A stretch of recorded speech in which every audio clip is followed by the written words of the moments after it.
Hello, I'm Ted Kober, President of Ambassadors of Reconciliation. Our mission is equipping Lutherans and their churches for living, proclaiming, and cultivating lifestyles of reconciliation.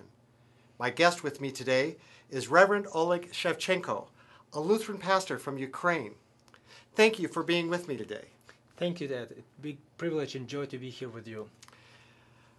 Ambassadors of Reconciliation has been invited to teach biblical peacemaking in Ukraine. Pastor Schewtschenko has recently completed additional education at Concordia Lutheran Theological Seminary in St. Catharines, Ontario, and he is returning soon to Ukraine to serve as pastor at a Lutheran church in Odessa and assistant professor of Concordia Seminary. Pastor Schewtschenko, could you begin by telling us a little bit about your church in Ukraine? The Synod of Evangelical Lutheran Churches in Ukraine is a really young church. We started our ministry in 1994 when Lutheran pastor Victor Greffenstein came to Ukraine and started opening some congregations. Today we have about 14 congregations and 14 ordained pastors and some preaching stations. We receive many different calls from different places to come and minister to these people. Today we also have a privilege of having a seminary. In 1998, Lutheran Church Canada supported us with opening a seminary to train our pastors and to help us to assist us with their theological training. So it's a big joy and privilege to be able to receive this support from our brothers and sisters in Canada. How has Ukraine's independence from the Soviet Union impacted Christianity and the opportunities that arise to share the gospel? Since the collapsing of the Soviet Union, things become very different. Today we are no longer persecuted for holding Bibles, preaching, or attending church services. Today we can preach in freedom and bring this gospel, good news, to many places. As a result, my family and I myself became a Christian after collapsing of Soviet Union, and one of the missionary from United States coming to Dnipropetrovsk and preaching the good news to the people there.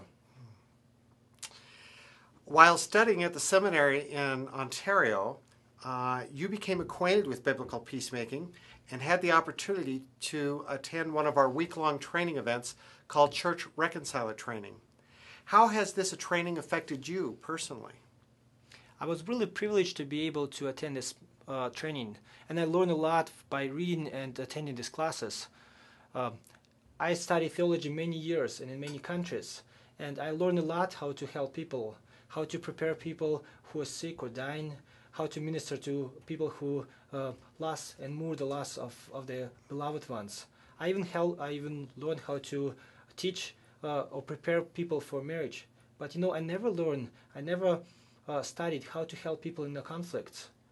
And this training opened my eyes to see an opportunity in the conflicts and to help people to see moments of God's glory in those difficult situations.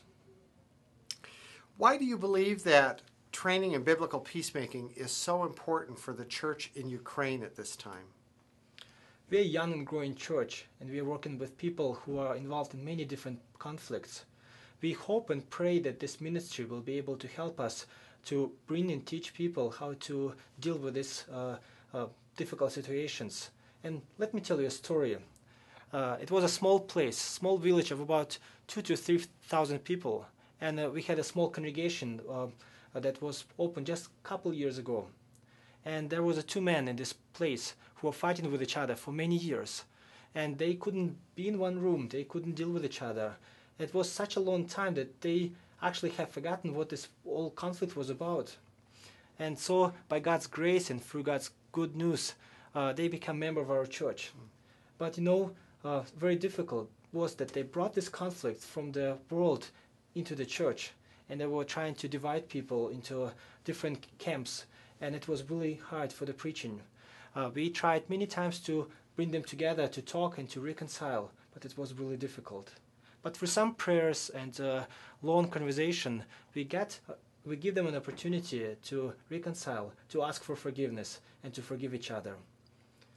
Whole village was amazed when those two people, known for fighting, got together for barbecue in one place, and you should be in our church next Sunday, because so many people came to see what our church is all about, that those two people known for fighting and just making conflicts and making life so hard come together and become a good friends. Why will this training then be helpful to you and other pastors in Ukraine? You know, this training helped me personally to get through some difficult issues in my life.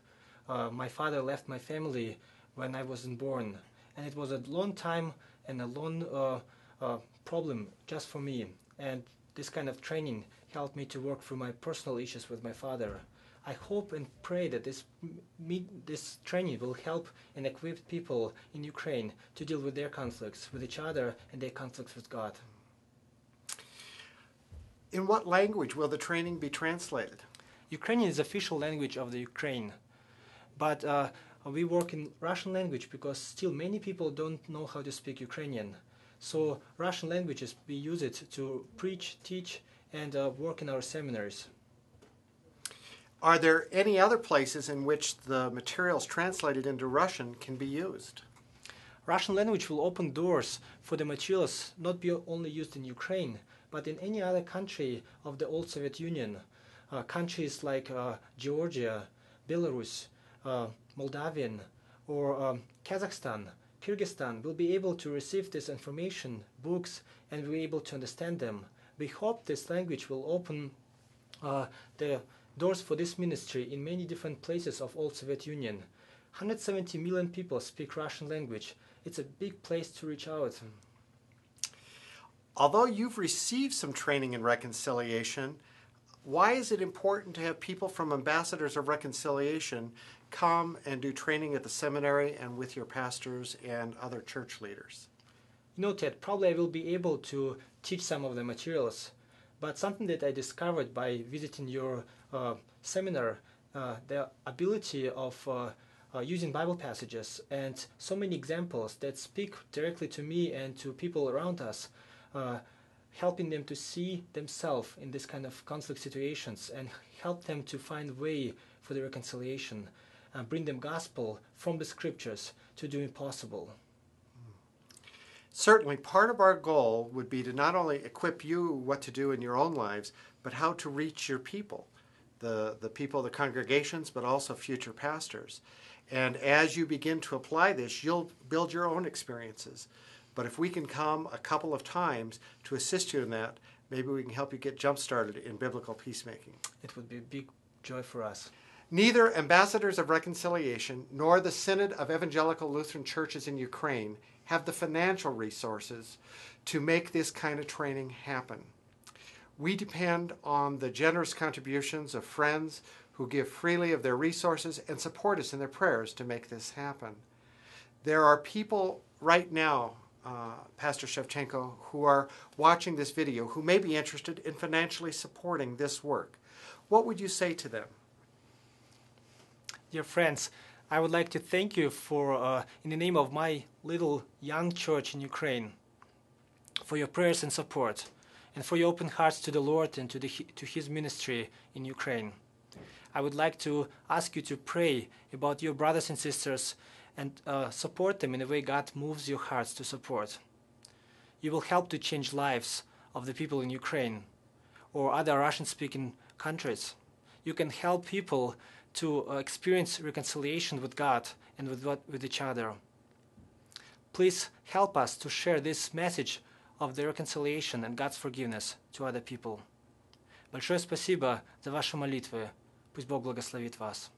Thank you very much for your prayers and love. May God bless you. Pastor Schewtschenko, thank you so much for taking time out of your busy schedule to stop and talk with me today. Thank you, Ted. It was a big joy for me to be here today. And may God bless you as you travel back home to Ukraine and continue your work there. Thank you.